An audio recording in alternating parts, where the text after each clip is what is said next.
Hello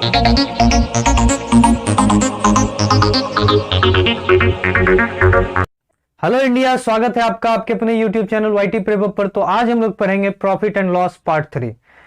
बस ज्यादा समय नहीं लेंगे इसमें, आपको बस 2 से 3 टाइप का सवाल बताएंगे जो एग्जाम में फ्रीक्वेंटली बनता है। आपके आरआरबी एनटीपीसी और ग्रुप डी में आपको बहुत मदद करेगा। 2 क्लास आपको प्रॉफिट एंड लॉस पर पढ़ा चुके हैं। पहला में बेसिक पढ़ाएं, दूसरे में 3 टाइप का आपको जो कंसेप्ट बनता है, उस पर जो क्वेश्चन पूछा जाता है बार बार, वो बताए हैं। जो नहीं पढ़े वो जाके वो दोनों क्लास कर लें, प्लेलिस्ट में आपको मिल जाएगा, रेलवे मैथमेटिक्स करके वहां पे से देख लें। ठीक है, तो आइए स्टार्ट करते हैं और अच्छे से 1 बाय 1 समझिएगा और अंत तक बने रहिएगा। देखिए, आप पढ़े क्वेश्चन छोड़ दिए, उसके बाद सोचे बाद में पढ़ेंगे, तो बाद में कभी आता नहीं है, कल कभी आया नहीं। ठीक है, तो अभी पढ़िए और एक बार कंप्लीट कर लीजिए। कोई भी काम हो थोड़ा देर बाद कर लीजिएगा, क्योंकि पढ़ाई से बढ़कर कुछ नहीं है। ठीक है, तो आइए शुरू करते हैं। सबसे पहला जो आपका कंसेप्ट है, जो क्वेश्चन है आपका, Sakshi bought pens at a rate of 10 pen for ₹11। क्या कहना चाह रहा है कि साक्षी एक कलम खरीदी है, 10 कलम 11 रुपए में खरीदी है। क्या कह रहे हैं? 10 कलम 11 रुपए में खरीदी है। ठीक है, उसके बाद एंड सोल्ड देम, बेच दी at a rate of 11 pen for ₹10। बेच दी 11 कलम 10 रुपए में। समझिएगा इस क्वेश्चन को, ये था इसका सीपी का रेट और ये है इसका एसपी का रेट।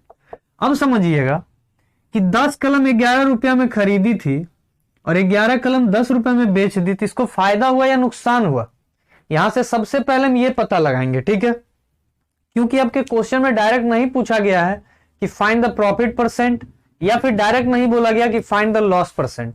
क्वेश्चन क्या कह रहा है? फाइंड द प्रॉफिट और लॉस परसेंट। मीन्स आपको तय करना है कि इसको फायदा या हुआ या नुकसान हुआ। आप ही बताइएगा कि 10 कलम आप खरीदे 11 रुपया में और 11 कलम आप बेच दिए 10 ही रुपए में, तो नुकसान हो गया ना, नुकसान हुआ ना। अगर 10 कलम 11 रुपए में खरीदे तो 10 कलम आपको 11 रुपए से ज्यादा में बेचना था। यहां तो एक कलम का पीस भी बढ़ा दिए, रुपये भी कम कर दिए, तो लॉस हो गया। तो सबसे पहला चीज ये डिसाइड कर लिए कि लॉस हो गया। अब लॉस हो गया, समझिएगा इस टाइप के क्वेश्चन को बेसिक से जाना है तो बेसिक अप्रोच क्या होता है, हम सबसे पहले सीपी 1 पेन का निकालेंगे। क्या निकालेंगे? 1 पेन का सीपी। तो सीपी ऑफ 1 पेन क्या हो जाएगा? यूनिटरी मेथड लगाएंगे, 11/10 हो जाएगा। और एसपी ऑफ 1 पेन निकाल लेंगे, क्या हो जाएगा? 10/11 हो जाएगा। 11 कलम का दाम 10 रुपए, तो 1 कलम का दाम 10/11। अब आपको पता है कि लॉस हो रहा है। लॉस का फॉर्मूला क्या होता है? सीपी माइनस एसपी बाय, नीचे हमेशा सीपी होगा, इंटू 100। प्रॉफिट हो या लॉस हो वो हमेशा सीपी पर होता है। ठीक है, ये होता है हमारा फॉर्मूला। पुट कर दीजिए इस वैल्यू को। जब पुट करेंगे तो क्या हो जाएगा मेरा? 11/10 माइनस 10/11 बाय 11/10 इंटू 100। अब इसको सॉल्व कीजिए तो एलसीएम लेना पड़ेगा। एलसीएम लेंगे तो इन दोनों का एलसीएम क्या हो जाएगा? 10 और 11 का एलसीएम 110, और ये क्या हो जाएगा? 121 माइनस 100। नीचे क्या है आपका? 11/10 है। ठीक है, क्लियर? इंटू 100। अब क्या होगा? एक्सचेंज हो जाएगा। समझिएगा, ये आपस में बाय में और ये क्या है? डिवाइड लगा हुआ है। तो ऊपर जब इसको चेंज करेंगे तो मल्टीप्लाई में चला जाएगा। तो 121 में से 100 गया तो 21 बाय 110 गुना ये 10 ऊपर चला जाएगा और 11 नीचे, जब मल्टीप्लाई में इसको लाएंगे तो, और 100 है आपका तो इंटू 100 रह जाएगा। 1 0 से 1 0 कैंसिल। 21/11 इंटू 11 क्या हो गया? 121 गुना 100, तो क्या हो जाएगा? 2100/121। यही आपका आंसर हो जाएगा। यही आपका क्या हो जाएगा? आंसर हो जाएगा। ये तो था आपका बेसिक कंसेप्ट। ये था आपका बेसिक कंसेप्ट कि लॉस कितना परसेंट हुआ, तो 2100/21 121% आपको लॉस हुआ है। ठीक है, लेकिन एग्जाम में इतना टाइम लगाएंगे। हाँ देखिए, ये भी आप फास्ट कर सकते हैं। अगर आपके कैलकुलेशन में स्पीड है तो आप इसको 1 मिनट के अंदर कर लेंगे, लेकिन इस सवाल को आप 5 सेकेंड में भी कर सकते हैं। तो कैसे करेंगे ये देखते हैं। बेसिक आप सीख गए होंगे। बेसिक के लिए क्या किए फिर से एक बार समझिएगा। सीपी दिया गया था 10 पेन का 11 रुपया, तो हम 1 कलम का निकाले 11/10। ठीक है, 10 कलम का अगर 11 रुपया तो 1 कलम का दाम क्या हो जाएगा? 11/10। एसपी निकाल लिए 1 कलम का 10/11। अब हमको पता था कि लॉस है, तो लॉस में क्या होता है? CP minus SP bye CP into 100। तो सीपी से एसपी को घटाए बाय सीपी इंटू 100, कैलकुलेशन किए, आंसर आ गया 2100/121%। इसको मिक्स फ्रैक्शन में चेंज कर लीजिएगा। मिक्स फ्रैक्शन में क्या आता है आपका? 1743 बाय 121%। ठीक है, मिक्स फ्रैक्शन में चेंज कर लीजिएगा। तो अब चलिए, ये तो आपका हो गया। अब आते हैं हम इसको शॉर्टकट में कैसे बना सकते हैं, ये समझिएगा। अगर किन्हीं को कोई दिक्कत हो जाए दोबारा देख लीजिएगा, समझ में आ जाएगा। और अगर कोई भी डाउट हो तो आप कमेंट बॉक्स में कमेंट कर सकते हैं, हम आपके डाउट को जरूर सॉल्व करेंगे, क्योंकि आपको पता है इंडिया का पहला ऑनलाइन डाउट सॉल्विंग सेशन है। ठीक है, तो आप डाउट भेजिए, हम आपको सॉल्व करके बताएंगे। क्लियर? अब समझिए कि शॉर्ट में कैसे करें। तो बस इसी तरीके से लिख लेना है। ठीक है, इसी तरीके से लिख लेना है। क्या करना है, अब इसको ये एरो हटा के क्रॉस कर दीजिए, क्रॉस कर दीजिए। ठीक है, क्रॉस कर दीजिए। क्या होगा, इन दोनों को वापस में क्रॉस करके मल्टीप्लाई कर दीजिए। तो 11 गुना 11, इन दोनों को एक साथ कर दीजिए, 10 गुना 10। जो इधर वाला पार्ट आएगा, हमेशा याद रखिएगा, जो इधर वाला पार्ट आएगा इसको क्या बोलेंगे, सीपी, और जो इधर वाला पार्ट आएगा वो हमेशा एसपी होगा।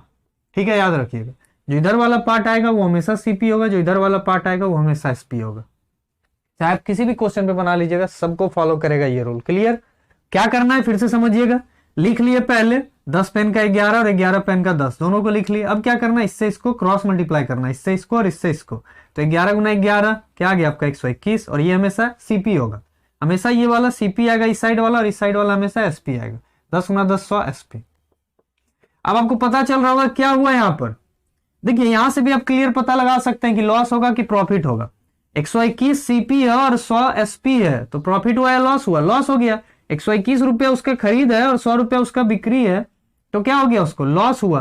तो यहां से भी आपको पता चल गया लॉस हो गया। लॉस इक्वल टू क्या होता है, CP minus SP bye CP into 100।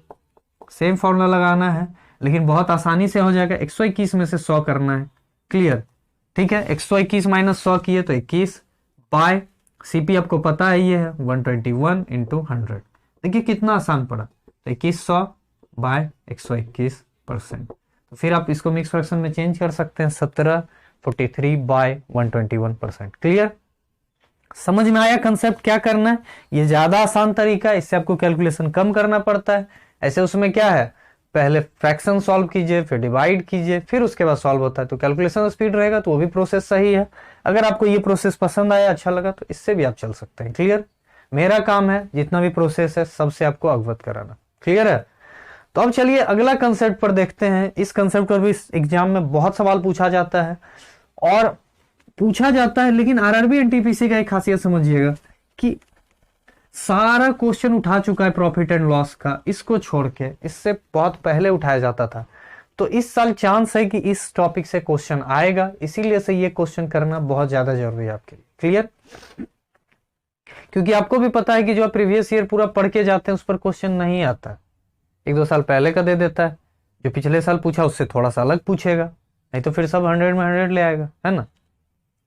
तो अब चलिए आगे चलते हैं, दूसरे कंसेप्ट पर देखें। ये भी बहुत अच्छा सवाल है, बहुत अच्छा कंसेप्चुअल क्वेश्चन है, और इसको हम जिस मेथड से बताएंगे उसी मेथड से आपको एग्जाम में बनाना है। ठीक है, क्या है क्वेश्चन देखिए। Nikunj sold a machine to Sonia. इस टाइप का क्वेश्चन कैसा रहेगा, हम भाषा समझा देते हैं आपको कि ये उसको बेचा, फिर दूसरे वाला तीसरे को बेचा, तीसरा वाला चौथा को बेचा, कंटिन्यूअसली चलता जाएगा। ठीक है, और बोलेगा कि जो पहला वाला बेचा था वो इतने में बेचा था, और सबका बताते जाएगा कि ये इतना प्रॉफिट में बेचा, वो उतना लॉस में बेचा, फिर वो उतना प्रॉफिट में बेचा। कितना भी बोल दे आप आसानी से बना सकते हैं, बस थोड़ा सा कैलकुलेशन करना पड़ेगा। ठीक है, तो क्या बोल रहे हैं यहां का क्वेश्चन देखते हैं। Nikunj sold a machine to Sonia at a profit of 30%। Nikunj Sonia को बेचा 30% प्रॉफिट पे, फिर Sonia sold this machine to Anu, फिर सोनिया बेच दी 20% लॉस पर अनु को।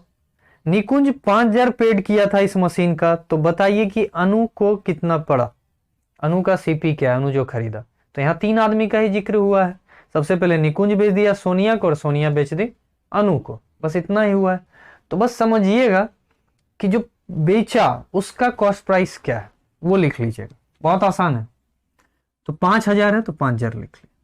ठीक है, अब क्या करना है, सिंपल समझिएगा, ये क्या है, सीपी। ठीक है, अब क्या करना है, इनटू, अगर जो पहला दूसरे को बेचा अगर उसको प्रॉफिट हुआ तो 1 प्लस प्रॉफिट परसेंट बाय 100। अगर उसको लॉस हुआ तो 1 minus loss percent by 100। Clear? Profit या लॉस परसेंट का जिक्र होगा, समझ गया? अगर लॉस हुआ तो माइनस होगा, प्रॉफिट होगा तो प्लस होगा। समझ में आया? फिर दूसरा तीसरा को बेचा, फिर उसका परसेंटेज लेंगे और प्रॉफिट हो रहा है या लॉस हो रहा है ये चेक करेंगे। फिर से 1 प्लस या माइनस प्रॉफिट या लॉस परसेंट का जिक्र होगा बाय 100। ये आप पे डिपेंड कर। तीसरा फिर ये भी किसी को बेच देगा तो और आ जाएगा, लेकिन यहां तो बस दो ही का जिक्र हुआ। सिंपल समझिएगा कि ये इसको बेचा और वो उसको बेचा। ठीक है? तो यहां क्या कह रहा है? 30% का प्रॉफिट हुआ है निकुंज को, तो निकुंज को 30% का प्रॉफिट हुआ यानी कि प्लस, तो 1 प्लस 30 बाय 100। समझ में आया? अब क्या हुआ? सोनिया बेच दी अनु को 20% लॉस पर, तो सोनिया अनु को बेची। और ये निकलेगा क्या? हमेशा पहले वाले का अगर सीपी दिया है तो हमेशा लास्ट वाले का निकलेगा, जितना तक का चाहिए। जैसे लास्ट तक का सोनिया भी बेच रही है अनु को, उसका भी हम जिक्र कर दिए, तो क्या होगा? सीपी ऑफ क्या निकलेगा? सीपी ऑफ अनु निकलेगा। क्लियर समझिएगा? अगर हमको सीपी ऑफ सोनिया निकालना होता तो हम इतना तक ही रुक जाते। ठीक है? अनु का निकालना है तो सोनिया का भी इसमें ऐड किया। क्लियर? अगर अनु से भी आगे होता किसी का, फिर भी हमको अनु तक का पूछता तो हम यहीं तक रुक जाते। लेकिन अनु के बाद मान लीजिए रामू होता, रामू का दिया रहता कि अनु रामू को बेच दिया 10% प्रॉफिट पे, तो फिर हम वो 10 वाला भी यहाँ पे कैलकुलेशन में लाते 1 प्लस 10 बाय 100 और तीनों को सॉल्व करते, तब आता हो सीपी ऑफ रामू। क्लियर? समझ में आ गया होगा कि जिसका पूछा जाएगा वहां तक जो बेचा है उसी का लेना। तो यहां तो अनु का पूछ रहा है तो सोनिया अनु को बेची है तो उसका तो जिक्र करना पड़ेगा। ठीक है? तो सोनिया लॉस में बेची है, कितना में बेची है? लॉस ऑफ 20%, तो 1 माइनस 20 बाय 100 होगा। बस इस बात का ध्यान रखिएगा, प्रॉफिट हुआ तो प्लस और लॉस हुआ तो माइनस। समझने में थोड़ा सा टाइम लग रहा है लेकिन बहुत आसान है। सिंपल समझिएगा कि सीपी लिए, प्रॉफिट हुआ, सिंपल क्वेश्चन का पैटर्न क्या होगा कि ये उसको बेचा, वो उसको बेचा, वो उसको बेचा। ठीक है? पहला का दिया हुआ है, अंतिम का पूछेगा, सीधा निकाल देंगे। और क्या होता है इसी पर एक क्वेश्चन और बताएंगे अभी कि लास्ट वाले का दिया रहेगा, आपको फर्स्ट वाले का पूछ देगा तो क्या करना। यही दो टाइप का क्वेश्चन बनता है, तो ये पहले सीख लेते हैं। तो इस सॉल्व कर लेते हैं। क्या हो गया? 5000 into 130 by 100 into 80 by 100। Clear? अगर बेसिक से चलिएगा तो बहुत टाइम लग जाएगा, बहुत टाइम लग जाएगा। अगर बेसिक से चलिएगा तो बहुत टाइम लगेगा। अब क्या करना, आपको बस कैलकुलेशन करना, आंसर लाना। 2 जीरो से 2 जीरो कैंसिल, 1 0 1 0 1 0 1 0 मल्टीप्लाई कर लीजिए। 13 गुना 5 65, 0 इंटू 8।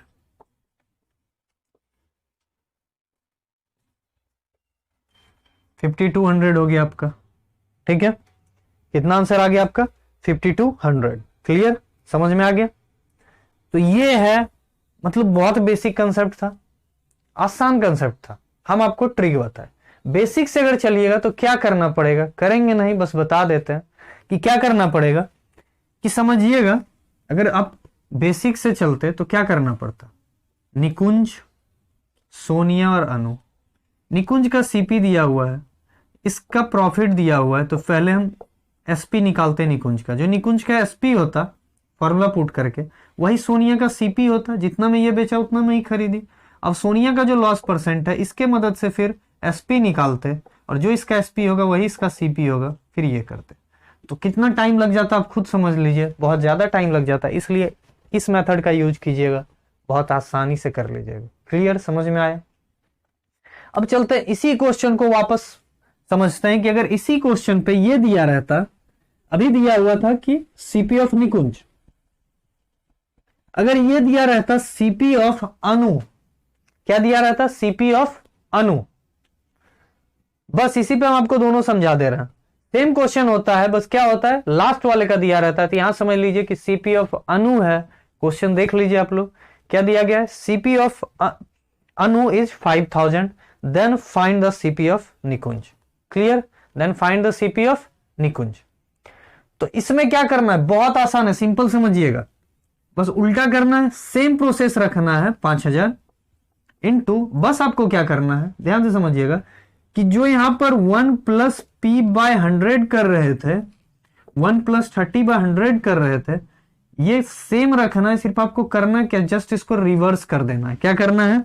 रिवर्स कर देना है। मीन्स कि क्या करेंगे हम, अगर बेसिक फॉर्मूला से चलें तो 1 प्लस माइनस प्रॉफिट परसेंट या लॉस परसेंट बाय 100, ये कर देना। फिर दूसरा आया, फिर उसके साथ वही काम करना है, ठीक है। 1 प्लस माइनस प्रॉफिट परसेंट या लॉस परसेंट बाय 100। तो इतना कर लेंगे, इसमें थोड़ा टाइम जाएगा, हम शॉर्ट में इसको समझाते हैं कि एक्चुअली क्या करना है। बस आप मन में निकालिए, आपको पता है 30% प्रॉफिट हुआ यानी कि 130/100, बस आपको 100 ऊपर लिखना, 130 नीचे लिखना। फिर सोनिया जब अनु को बेची थी तो उसको क्या हुआ था, 20% का लॉस हुआ था यानी कि 80/100, तो 100 ऊपर लिखना और 80 नीचे लिखना। बस अब कैंसिल कर लीजिए, 1 0 1 0 1 0 1 0। 13 से तो कोई कटेगा नहीं, 2 से कट रहा है 4 बार में, 2 से 5 बार में, 2 से 2 बार में, 2 से 5 बार में, और फिर 2 से ये कटेगा, तो आपका क्या आ जाएगा 2500/13, यही आ जाएगा सीपी ऑफ निकुंज। क्या आ जाएगा, सीपी ऑफ निकुंज। बस क्या किए ध्यान दीजिएगा, अगर पहले का दिया था लास्ट पूछा हुआ था तो सिंपल बेसिक चले जो करना था, लेकिन अगर लास्ट दिया रहे और पहले का पूछे बस उल्टा कर दीजिए। क्या करना है, बस उल्टा कर देना है। उसमें था 130/100, यहाँ 100/130, उसमें था 80/100, यहाँ 100/80। क्लियर, समझ में आ गया, यही आपका आंसर हो जाएगा। तो ये दोनों कंसेप्ट था। तो अभी हम आपको 3 कंसेप्ट बताए, एक तो मतलब पहला और दूसरा पे 2 टाइप का सवाल बनता है, दोनों बता दिए। तो जितना भी आरआरबी एनटीपीसी ग्रुप डी में आपके लिए बनेगा वो सारा टाइप आपको बता दिए हैं। अब बहुत सारा क्वेश्चन है जो बेसिक से ही सॉल्व होता है, और उसको हम कैसे सॉल्व करेंगे कम समय में, तो वो हम आपको बताएंगे मोस्ट एक्सपेक्टेड क्वेश्चन के सीरीज में। तो वो उस क्लास से जुड़ना बिल्कुल मत भूलिएगा, उस क्लास को जरूर ज्वाइन कीजिएगा। जितने भी दोस्त हैं सबको एक बार शेयर कर देना है कि मोस्ट एक्सपेक्टेड क्वेश्चन सीरीज जो एग्जाम में पूरा का पूरा उससे आता है, प्रीवियस ईयर बेस्ड होता है। आप देखते हैं कि 2016 एनटीपीसी में पूछा गया है सारा सवाल, वहीं से उठा के आपको डायरेक्ट बताते हैं, और मतलब एक आपको तरीके से बताते हैं कि 1 by 1 प्रोसेस वाइज, और पहले ये फिर ये फिर ये फिर ये टाइप वाइज आपको क्लियर कराते हैं। और आपको इससे क्या होता है, कॉन्फिडेंस मिलता है कि हाँ आपसे सवाल एग्जाम का बन रहा है, क्योंकि आप नॉर्मल सवाल बनाते हैं लेकिन एक एग्जाम का सवाल बनाने में एक अलग कॉन्फिडेंस आता है। तो हमारे क्वेश्चन सीरीज के साथ जरूर जुड़िए। तो आज के लिए इतना ही रहने देते हैं, फिर मिलते हैं अगले क्लास में। धन्यवाद।